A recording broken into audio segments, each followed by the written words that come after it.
Hey everyone, welcome to my 1970s kitchen. Today, we're gonna make tiny whoop soup. Okay, let's start going over what we're gonna need in order to dye our tiny whoop frame. Ingredient number one, most important, RIT synthetic fabric dye. Today we're gonna be using the red. A small saucepan, if you're doing one frame at a time. You can do multiple if you choose, but today I'm only doing one. I'm gonna use a small pan.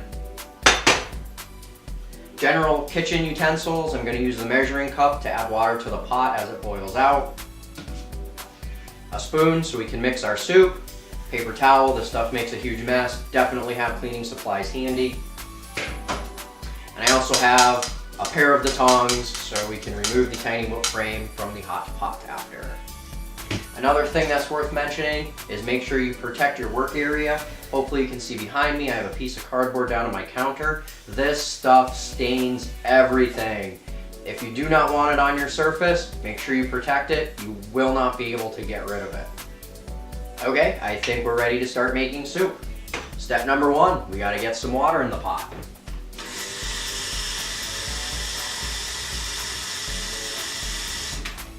I like to fill it about halfway. And we're going to start by turning the stove on to a medium heat. I've done this a few times, so I know where I like to have my stove set. You might need to experiment with this a little bit. So right now I'm going to start on the medium heat, and we're going to start getting this water up to temperature. While that heats up, I can add my dye. Make sure you give it a pretty good shake, but also make sure the top's on well.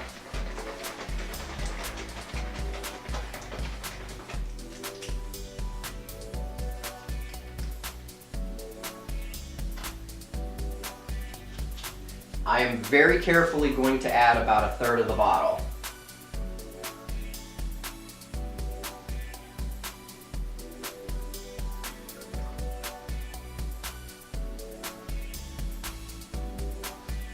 As you can see, cleaning as we go, we do not want to get this stuff anywhere.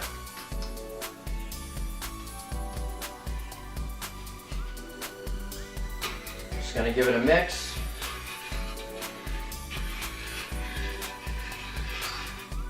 Okay.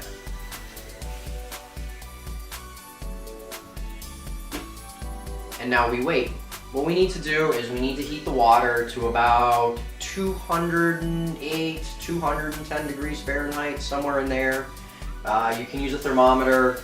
Just remember, whatever you're using, you're sticking it in dye. If you are using a conventional type thermometer, you're probably not going to want to use it for anything else. I am personally going to use a digital thermometer to figure out how warm this mixture is. I forgot it, I gotta go get it, but we need to let this warm up for a while, so it's going to be about 5 minutes or so, and I'm going to come back and check on it, so I'll see you in a second.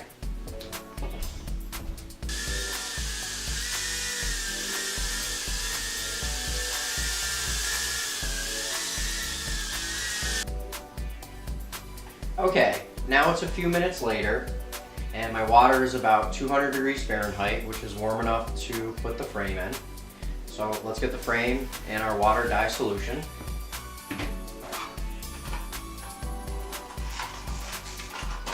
Oh, by the way, I'm just using regular old COCKROACH frame. This will work with the Inductrix frames. This will also work with the Raycon Heli Durlin frames as well. So pretty much any clear tiny whoop frame, you can use this method. That's it, we're ready to go. I'm going to put it in the dye. I like to insert it upside down so the flat will go on the bottom of the pot. It is warming the plastic, so I want to try to avoid any distortion or anything like that. So let's get it in there. Once I get it in, I like to weight it down with a spoon. And that's it. Now I'm gonna check on it in about 10 or 15 minute increments until the color is where I desire it. And I'm gonna leave it now. I'll be back in a few more minutes and we'll see how it's doing. Okay, this thing has been cooking just short of 4 hours now. I found that the red, since it's a little bit more of a translucent color, takes a lot longer than darker colors like black, blue, purple. When I've done those in the past, you really only need to cook it for about 2 hours or so to get a really deep, rich color.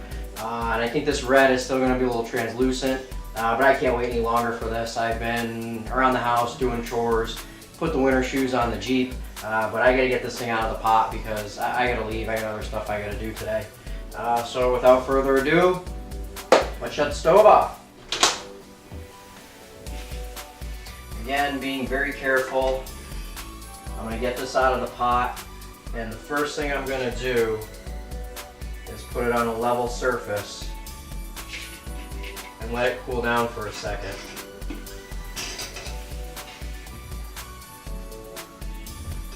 So I just fished it out of the pot. I've got this flat piece of cardboard. I'm going to let it cool down here, and the reason I'm going to do that is so the frame doesn't warp, make sure everything is nice and flat and even.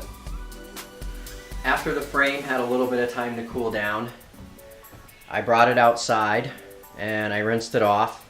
And then I went over all the nooks and crannies with a toothbrush just to make sure there was no residue left on the frame from the dye. If you do this at home, you'll see that the dye creates, I don't know, these little particles. It kind of clumps together. And I went over and I just scrubbed all those off with a toothbrush after. But I'm reasonably happy with the red frame. Looks pretty cool. Here's a purple one that I did a little while back.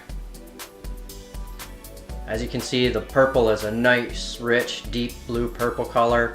This one I cooked for about 2 hours and I think it came out really nice. I'm happy with this frame. But make sure you guys check back soon because I'm going to be doing a build with this frame. I'm going to be doing a race spec build with all my personal favorite parts, and I think you guys might be interested to see what I actually throw into my race boots. So make sure you check back for that. That's it for this video. I hope you guys enjoy making tiny whoop soup. Make sure you click like, subscribe, ring the bell, whatever. I don't care. Catch you in the next one.